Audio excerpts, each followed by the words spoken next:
ঢুকে থাকে তাহলে চলেন আপনাদেরকে বর্তমানে রিয়েলিটিক্যালি কিছু কথা বলি। রিয়েলিটিক্যালি কথা মানে কি, বর্তমানে এই যে বিশ্বের মধ্যে তেল গ্যাস হচ্ছে, আপনার অকটেল পেট্রোল এগুলো নিয়ে যুদ্ধ হচ্ছে, কেন হচ্ছে আপনাদেরকে বলি। মনে আছে আপনাদেরকে নিকোলা টেসলার কথা বলছিলাম, যে টেসলা চাইছিল পুরো পৃথিবীর মধ্যে ফ্রিতে বিদ্যুৎ দিতে।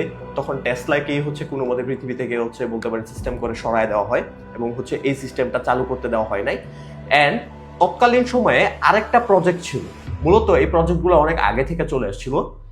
পানি থেকে হচ্ছে গাড়ির ইঞ্জিন চালানো বা ইঞ্জিন, যত ধরনের ইঞ্জিন আছে পৃথিবীতে সকল ইঞ্জিনকে জাস্ট অকটেল পেট্রোল বা তেল বা পেট্রোলিয়াম এইসব জিনিস ব্যবহার করে না, পানি দিয়ে চালানো।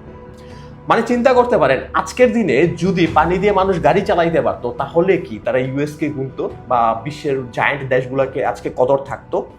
বিশ্বের জায়ান্ট দেশগুলা তাদের অর্থনীতিকে টিকায় রাখছে কিসের মাধ্যমে? তেল গ্যাস পেট্রোলিয়ামের মাধ্যমে। আজকে যদি আপনি পানি দিয়ে গাড়ি চালাইতে পারেন তাহলে কি তাদেরকে আপনি গুনবেন? কখনোই না। সিম্পলি তারা এই জিনিসটা আগে থেকে বুঝতে পেরেছে। আপনি চিন্তা করেন, পৃথিবীব্যাপী মানুষ চাঁদে চলে যাইতে পারে, মানুষ এত অত্যাধুনিক টেকনোলজি আবিষ্কার করতে পারে, এর মতো টেকনোলজি থেকে পৃথিবীতে সবকিছু আবিষ্কার করতে পারে, পানি দিয়ে বিদ্যুৎ পর্যন্ত বানায় ফেলতে পারে, বাট পানি দিয়ে গাড়ি চালাইতে পারে, এটা কি হইতে পারে? এখন আপনাদেরকে ডার্ক রিয়েলিটি গুলা বলি। ঘটনাটা শুরু হয় নিকোলা টেসলার সময় থেকে। টেসলা একটা মডেল তৈরি করে যে আপনার পানি দিয়ে তখন হচ্ছে গাড়ি চলবে। যে টেসলা প্রজেক্টগুলো এখন হচ্ছে বর্তমানে ইলন মাস্ক ব্যবহার করতেছে বলতে পারেন। আর এই কথা বলার আগে আপনাদেরকে আমি কিছু প্রুফ দেখাইতে চাই। কেন আপনাদেরকে বলতেছি যে পানি দিয়ে জ্বালানি তৈরি সম্ভব এবং সেই জ্বালানি দিয়ে গাড়িটা চালানো সম্ভব। আমার এখানে কয়েকটা সার্টিফিকেট দেখতেছেন। এটা হচ্ছে 39তম জাতীয় বিজ্ঞান সপ্তাহ, যেখানে আমি হচ্ছে পুরো জেলার ভিতরে প্রথম হয়েছি। এটা হচ্ছে আমার আরেকটা বিজ্ঞান সার্টিফিকেট 2014 সালে, যেখানেও আমি জেলার ভিতরে প্রথম হয়েছি। দ্যাটস মিন বিজ্ঞান সম্পর্কে অন্তত আমার এতটুকু আইডিয়া আছে। আর যদি আইডিয়া না থাকতো আমি একটা জেলার মধ্যে বিজ্ঞানের পদক পাইতাম না বা বিজ্ঞান থেকে আমি প্রথম স্থান হইতাম না। তো এখন চলেন আপনাদেরকে রিয়েলিটিকে বলি কেন পানি দিয়ে হচ্ছে ইঞ্জিন চালানো সম্ভব। পানিতে দুই ধরনের অণু থাকে, একটা হচ্ছে আপনার হাইড্রোজেন অণু, একটা হচ্ছে অক্সিজেন অণু। মূলত পরমাণু এই দুইটার সমন্বয়ে তৈরি হয়। এখন পানিকে যদি ভাঙেন আপনি, এখানে হাইড্রোজেন পাবেন। হাইড্রোজেন থেকে বিদ্যুৎ এবং এই বিদ্যুৎ থেকে জ্বালানি তৈরি সম্ভব। আর এই জ্বালানি দিয়ে যে কোনো ইঞ্জিন চালানো সম্ভব। 2008 সালে জাপান তখন দাবি করে তারা পানি দিয়ে গাড়ির ইঞ্জিন তৈরি করছে এবং সেই ইঞ্জিন খুব ভালো কাজ করে। হঠাৎ করে 2008 সালে ঘোষণা করার কিছুদিনের মধ্যে ওই প্রজেক্টটাকে হচ্ছে ফল্ট করে দেওয়া হয় বা বন্ধ করে দেওয়া হয়।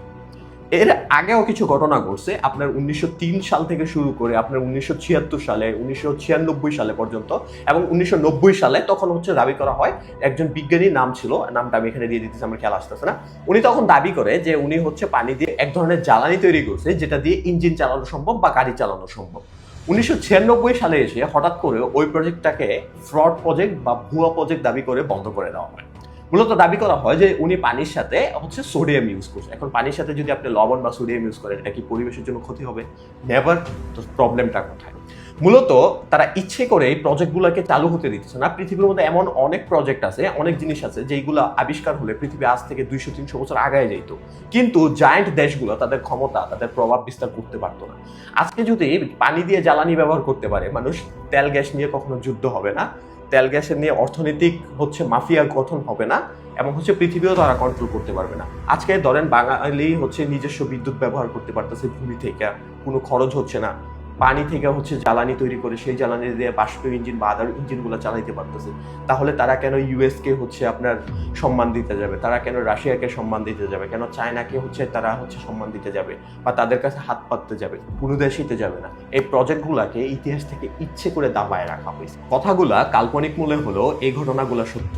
আপনারা বিশ্বাস করেন আর না করেন, যখন পৃথিবীর জ্বালানি সংকটে পড়ে যাবে চিরন্তন পর্যায়ে, যে ভূমিতে মজুদ জ্বালানি শেষ হয়ে যাবে, তখন এই প্রজেক্টগুলোকে লঞ্চ করা হবে।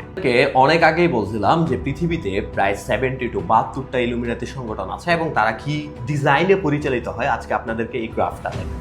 এই যে গ্রাফটা দেখতেছেন, মূলত এতদিন পর্যন্ত আপনাদেরকে ওয়ার্ল্ড লিডার থেকে শুরু করে রকফেলার ফ্যামিলি এবং হচ্ছে মিডিয়া টাইকুন কিভাবে পরিচিত সেটা দেখায় আসছে, বুঝায় আসছি। হচ্ছে ওয়ার্ল্ড ডেভিল ম্যাপ, মূলত শয়তানরা কিভাবে পৃথিবী পরিচালনা করে তাদের সেই ম্যাপ। ইলুমিনাতি সংগঠন থেকে শুরু করে ফ্রি নেশন এন্ড আদার যে সংগঠনগুলো আছে, প্রত্যেকটা সংগঠনের একটা কিভাবে ছড়ায় গেছে এই ম্যাপটার মাধ্যমে এই জিনিসটা ক্লিয়ারলি বোঝা যায়। একটা জিনিস আপনাদেরকে ক্লিয়ার করে রাখি, বর্তমানে পৃথিবীব্যাপী বেশ কিছু ভাইরাস ছড়ায় যেতেছে এবং হচ্ছে অলরেডি আপনার পৃথিবীর অনেক দেশে ছড়ায় পড়ছে। আর বাংলাদেশে মূলত দেখলাম হচ্ছে হামের খুব প্রকোপ দেখা দিচ্ছে।